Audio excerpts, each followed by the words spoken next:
How Crown Prince Mohammed bin Salman has brought seismic changes to Saudi Arabia. Martin Luther goes to Riyadh by Sam Faddis, Washington Times, November 13, 2019.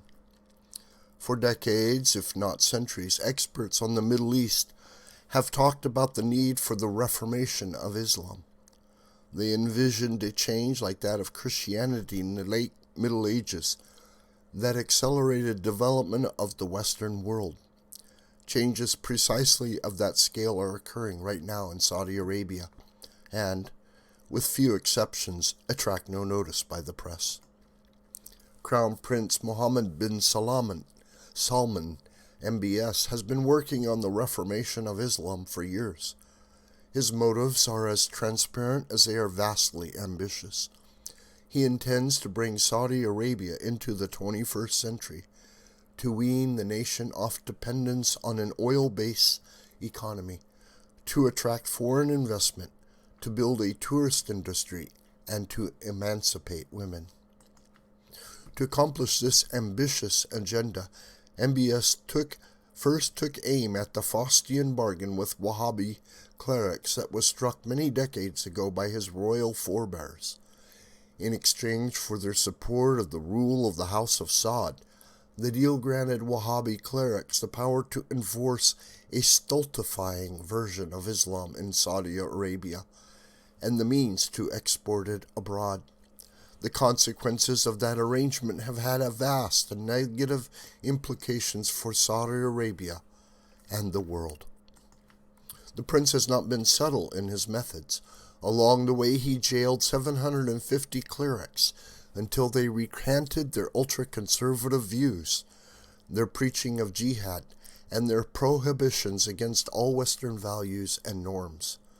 The objective was achieved. The message was sent. The government and people of Saudi Arabia will no longer be held hostage by religious zealots. The next target was the Muslim World League, MWL, a quasi-government religious organization established in 1962 to propagate the Wahhabi version of Islam.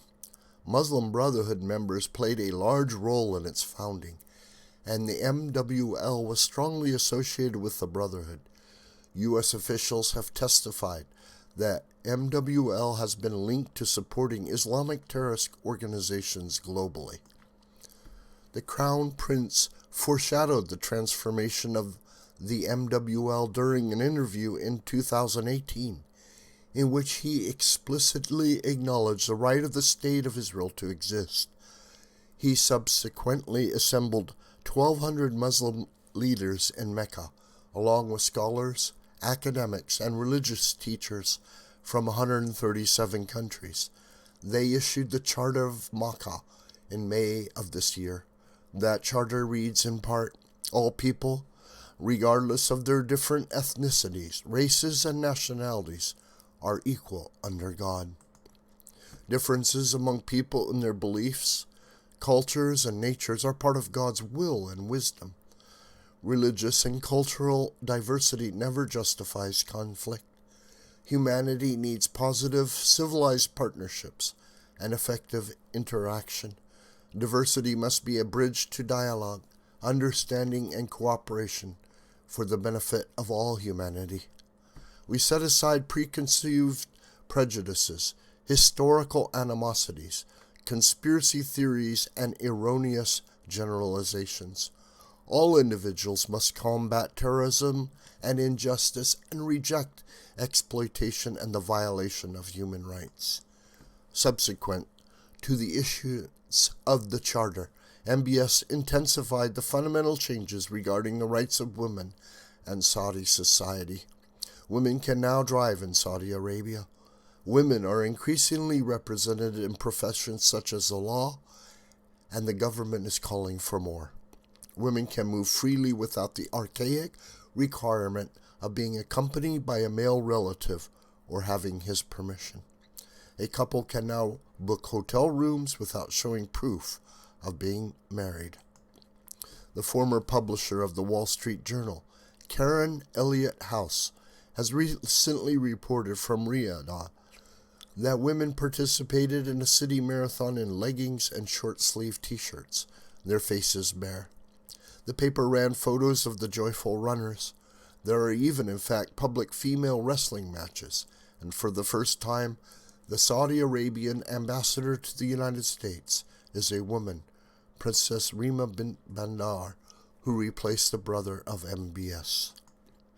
To westernize these freedoms seem simple matters, but in a nation in which women were controlled by men for many decades, these are not small things. They are seismic. They mean more than some added personal freedoms. They mean women are able to move in the workforce in all respects, and that Saudi society will have to accommodate their presidents. The economy envisioned by MBS, in which the participation of women is essential, is being transformed by a clear focus on diversification and on movement away from reliance on petroleum. Since 2016, the Saudis have inked $170 billion in non-oil deals, and the shift away from oil is accelerating. But the Crown Prince knows full well that all the elements of his plan are linked. Willingness of Western companies to do business and to invest in the kingdom outside the oil sector will be predicated on their belief that the fundamental changes in the nations are real and will continue to grow. In September, the MWL Secretary General, Sheikh Dr. Mohammad Al-Issa, met with a delegation from the American evangelical community in Jeddah. Both groups affirmed their common values, pledged to bolster bilateral cooperation, and stressed the importance of renouncing all forms of extremism and hatred, and working together to build bridges of cooperation among peoples of all religions and cultures. After the recent killing of ISIS leader Abu Bakr al-Baghdadi, MBS congratulated President Trump on the success of the operation and called it a historic step in the fight against extremism and terrorism. The Saudi Foreign Ministry issued a formal statement saying in part that al-Baghdadi had distorted the image of Islam and held his killing by U.S. Special Forces in northwest Syria. The Foreign Ministry then reaffirmed that Saudi Arabia will continue to work with its allies, including the United States, in fighting terrorism. If the 30 principles of the Charter of Makkah are not an exact equivalent of the 95 theses Martin Luther nailed to the Wittenberg church door in 1517, they are nevertheless an astonishing beginning. They have the potential to change the very nature of one of the most conflict-prone areas on our planet, and they deserve our support. This video is a production of the School of the White Crane. Hi, my name is John Brooker. Please subscribe to this YouTube channel. Please share this video with family and friends and on social media. May God richly bless you, my beloved.